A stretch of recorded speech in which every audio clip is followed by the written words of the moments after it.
શું તમે ફરાળમાં એકને એક વસ્તુ ખાઈને કંટાળી ગયા છો?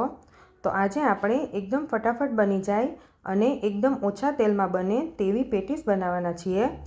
તો ચાલો બનાવવાનું શરૂ કરીએ. એના માટે એક શક્કરિયું લઈ લીધું છે. શક્કરિયાને આપણે આ રીતે છાલ ઉતારી નાખવાની. જો તમે વધારે ક્વોન્ટિટીમાં પેટીસ બનાવવાના હોય તો શક્કરિયાનું પ્રમાણ એ પ્રમાણે વધારી દેવાનું. આ રીતે આપણે શક્કરિયાની છાલ ઉતારી લીધી છે. હવે એને આપણે ડાયરેક્ટ કુકરમાં જ આ રીતે મોટા કટકા કરીને એડ કરી દઈએ અને તેની સાથે 1/4 કપ જેટલો જે સામા ચાવલ આવે એ લીધો છે. મોરૈયો પણ કહેવાય છે તેને. તે આપણે વ્રતમાં ખાતા હોઈએ છીએ તો એ આપણે 1/4 કપ જેટલો એડ કરી દેવાનો અને તેને સારી રીતે ધોઈ લઈએ. મેં શક્કરિયા અને સામાને સાથે જ ધોઈ લીધું. પછી તેમાં અડધો કપ પાણી નાખીને એક સીટી કરીને બાફી લેવાનું.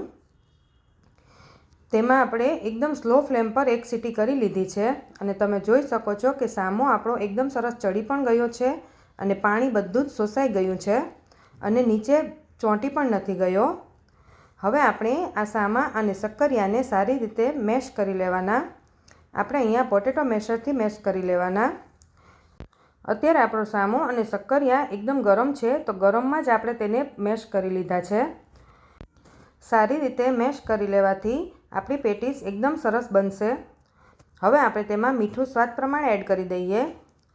3 ચમચી જેટલા સિંગદાણાનો ભૂકો એડ કરવાનો.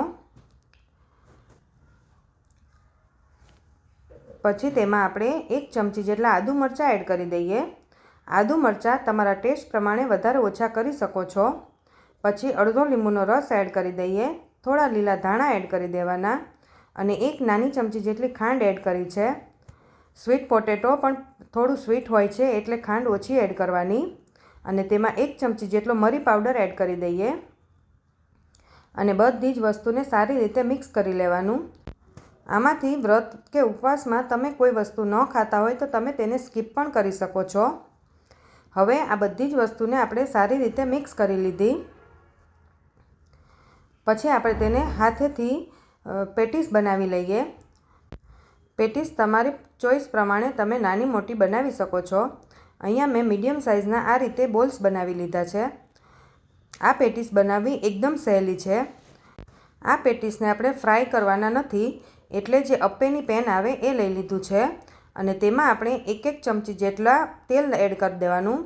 એટલે ફક્ત 1 ચમચી તેલમાં જ આ પેટીસ બને છે અને સ્વાદ પણ ખૂબ જ સરસ આવે છે. આ રીતે બધામાં આપણે 1 ચમચી જેટલું તેલ એડ કરી દીધું. હવે આપણે પેટીસને મૂકી દઈએ અને મીડિયમ ટુ સ્લો ફ્લેમ પર આપણે તેને બધી બાજુ ક્રિસ્પી કરી લેવાની છે. આ રીતે પેટીસ આપણી ગોઠવાઈ ગઈ છે અને તેને આપણે ઢાંકીને 5 મિનિટ ચડવા દઈએ. 5 મિનિટ પછી આપણે ખોલીને એકવાર પલટાવી લેવાની. એક સાઈડ ક્રિસ્પી થઈ જાય એટલે બીજી સાઈડ પણ આપણે થોડી ક્રિસ્પી કરી લઈએ. આ રીતે પલટાવીને આપણે તેને ધીમા તાપે પાછું ચડવા દઈએ. ત્યાં સુધીમાં આપણે ફરાળી એક ચટણી બનાવી લઈએ. તો તેના માટે 1 કપ જેટલા લીલા ધાણા લીધા છે. પછી તેની સાથે આપણે 1 લીલું મરચું, થોડો આદુનો ટુકડો અને મીઠો લીમડો એડ કર્યો છે. મરચું તમારે તીખી ચટણી ખાવી હોય તો વધારે એડ કરવાનું. હવે અડધી ચમચી જેટલો ફુદીના પાવડર એડ કર્યો છે. તમારી પાસે ફ્રેશ ફુદીના હોય તો એ પણ એડ કરી શકો છો.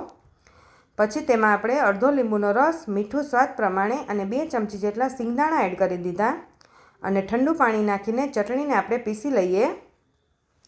તો ગ્રીન ચટણી આપણી ફરાળી તૈયાર થઈ ગઈ છે. ત્યાર પછી આપણે પેટીસને પણ પાછી જોઈ લઈએ. તો પેટીસ આપણી પાછી આ રીતે ઉલટપુલટ કરીને આપણે બંને સાઈડ ક્રિસ્પી કરી લેવાની છે. તો આ રીતે ક્રિસ્પી થઈ ગઈ છે પેટીસ. તો આપણે તેને હવે નીચે ઉતારી લઈએ. આ પેટીસ ખરેખર ખાવામાં ખૂબ જ ટેસ્ટી લાગે છે અને ફટાફટ બની પણ જાય છે. તો હવે આપણે પેટીસને પ્લેટમાં રાખી દઈએ અને તેની સાથે ગ્રીન ચટણી સર્વ કરી દઈએ.